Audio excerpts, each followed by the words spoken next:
जेब को भी तौल रहा है। 4-5 दिन में खर्च कितने होंगे?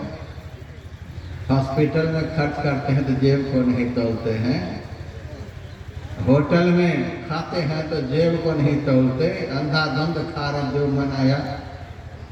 और सत्संग में यदि 10, 20, 100, 50 चढ़ा दिए तो जेब को तौलने लग गए।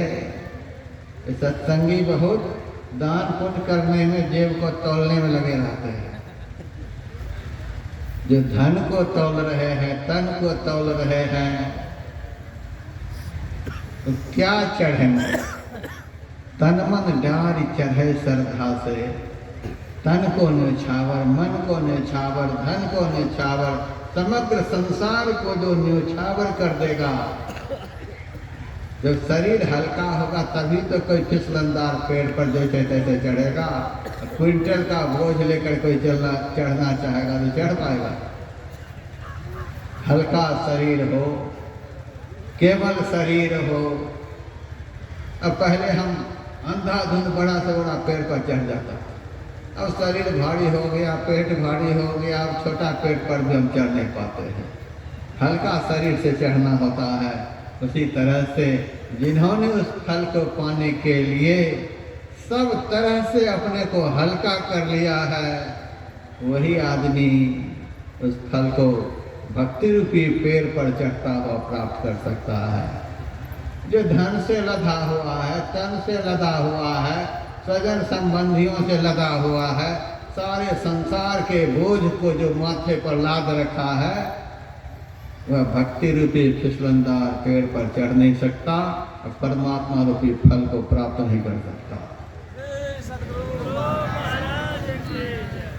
सार शब्द के खूंटे गहे पद लय गुरु ज्ञान ही डोरा, कहे कबीर सुनो भाई साधो तब आप फल को तोरा।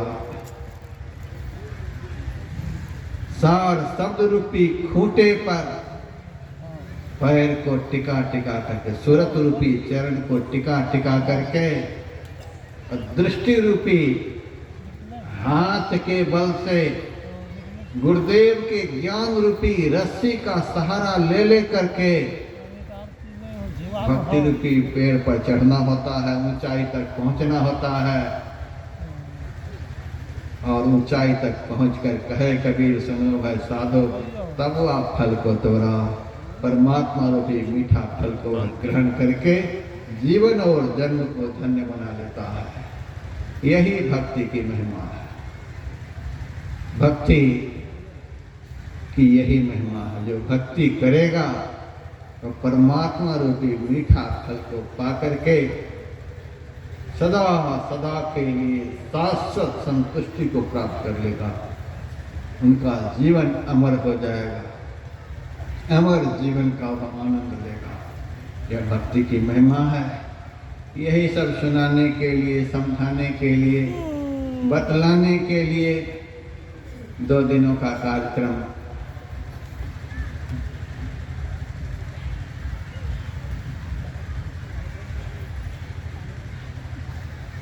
आप बता दीजिएगा। 2 दिनों का कार्यक्रम यहाँ रखा गया था। गुरु महाराज की असीम कृपा से और यहाँ के सद्भक्तों के श्रद्धा समन्वित सद प्रयास से यह कार्यक्रम निर्विघ्नता पूर्वक संपन्नता की ओर है। मैं यहाँ के समग्र सद्भक्तों के लिए गुरु महाराज के चरणों में बहुत बहुत प्रार्थना करता हूँ। इस भक्त के अंदर में आपके प्रचंड ज्ञान के प्रचार प्रसार के लिए इसी तरह की श्रद्धा भक्ति बनी रहे, जिससे इन भक्तों के द्वारा इस तरह का कार्यक्रम बारंबार यहाँ पर होता रहे। मंच पर विराजमान समस्त साधु समाज के लिए भी हम साधुवाद करते हैं। अकेले ही हम बोलते हैं, जिसका मतलब यह नहीं कि हम सबसे बड़े विद्वान हैं। जितने मंच पर साधु महात्मा विराजमान हैं, सब एक से एक धुरंधर विद्वान हैं, साधनशील हैं, महापुरुष हैं। हम तो जीवन में पहली बार यह गांव आए। ऐसे आदमी के आने पर इतनी भीड़ जमा हो जाएगी, कभी संभव नहीं। मंचस्थ महात्माओं के द्वारा जो इस कार्यक्रम का खूब प्रचार प्रसार हुआ है, जिसके फलस्वरूप इतनी भीड़ यहाँ इकट्ठी हुई है, इसीलिए समग्र मंचस्थ साधु समाज के लिए साधुवाद है। इस कार्यक्रम को MMVM YouTube चैनल के माध्यम से देश विदेश के लोग देख रहे हैं। मैं सभी भक्तों के लिए बहुत बहुत शुभकामना, मंगल कामना करता हूँ। कहीं से भी देख रहे हैं उनके लिए मंगल कामना। लेकिन हाँ, कभी कभी एक शायरी हम सुना दिया करते हैं, शबनम से क्या फूल खिले जब तक की बरसात ना हो, और टीवी पर देखने से क्या होगा जब तक की मुलाकात ना हो। अरे ऐसी खीर बनी थी यहाँ, यदि आए होते तो मजा आता, टीवी पर से कैसे मजा। इसीलिए कभी कभी आकर के भी कार्यक्रम का आनंद लेना चाहिए। फिर भी सबको बहुत बहुत धन्यवाद देते हैं। हमारे गोपाल जी की टीम दिल्ली से आई है चैनल चलाने के लिए, इनके लिए भी बहुत बहुत शुभकामना, मंगल कामना करते हैं। और भी कुछ बच्चे हैं अपने अपने तालमेल बैठा करके ये भी कुछ न कुछ कर ही रहे हैं, इनके लिए भी शुभकामना करते हैं। निपनिया में कार्यक्रम था, माइक की व्यवस्था मिला जुला करके थी, बड़े मुश्किल से कार्यक्रम संपन्न हो पाए थे। लेकिन यहाँ की माइक व्यवस्था बड़ी अच्छी है। मुझे कभी कहना नहीं पड़ा कि आवाज़ को कुछ बढ़ा दो चाहे घटा दो। इतना बड़ा आयोजन हो, माइक की व्यवस्था अच्छी नहीं हो तो गोबर में भी पड़ जाता है। आयोजक इन सब बातों को बढ़िया से ध्यान में नहीं लेते हैं। यहाँ की माइक व्यवस्था बड़ी अच्छी है। माइक ऑपरेटर के लिए भी बहुत बहुत धन्यवाद। पंडाल भी बढ़िया ही बना रखे हैं, इनके लिए भी धन्यवाद। बिजली की भी व्यवस्था ठीक ही है। आदमी तो जैसे तैसे सूझ ही रहा है, ढोला भले नहीं सूझ रहा। बिजली वाले के लिए भी बहुत बहुत धन्यवाद। हमारे गायक जी भी बढ़िया ही गा रहे हैं। बिहार का सुर धुन खूब बढ़िया है, खूब बढ़िया सुनाए। हमारे संचालक महोदय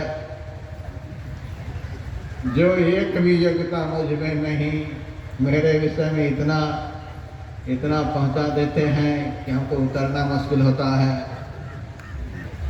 उसके बाद थोड़े से शब्दों में ही इनका वक्तव्य उद्बोधन बड़ा स्पष्ट होता है। बाकी संचालक तो ऐसे होते हैं कि हमारा माथा गर्म हो जाता है। अपने ही जब मंगल मूर्ति से शुरू करते हैं तो कब तक मूर्ति उनकी खत्म होगी बता दो। सुना करके माथा भारी कर देते हैं। अब माथा हल्का होते होते ही घंटा पूरा हो जाता है। ऐसे हमारे मंच पर संचालक महोदय हैं, इनके लिए बहुत बहुत शुभकामना। इनके गले में वाणी में सरस्वती विराजे, शुभकामना करते हैं। बीच बीच में सत्संग में जयकारा भी बड़ा तगड़ा रहा है। अब मेरे मन में हुआ इतना तगड़ा जयकारा कैसे हुआ, तो पता चला कि भंडारा भी तगड़ा ही था। भोजन बनाने वालों के लिए भी बहुत बहुत शुभकामना। आदर के साथ इतनी भीड़ को खिलाने वाले सेवकों के लिए भी बहुत बहुत शुभकामना करते हैं। और जहाँ तहाँ से इस कार्यक्रम का आनंद लेने के लिए भक्त लोग आए हैं, श्रोता लोग आए हैं, सभी सत्संगी भाई बहनों के लिए बहुत बहुत शुभकामना, मंगल कामना करते हैं। जब इतना हो ही गया है आज, तो आज रविवार है। हमारे गायक जी अपने धुन में गुरु कीर्तन करेंगे। उसके बाद आय व्यय का लेखा जोखा हमारे संचालक महोदय सुना देंगे, और भी जो इनके दिल में दो चार शब्द का हो वह भी कर सकते हैं। फिर 2 आध्यात्मिक आरती करके ही आप लोगों को यहाँ से जाना है। इन्हीं शब्दों के साथ सबकी शुभोन्नति चाहता हुआ मैं अपनी वाणी को विराम दे रहा हूँ। जय गुरु महाराज। सद्गुरु महाराज की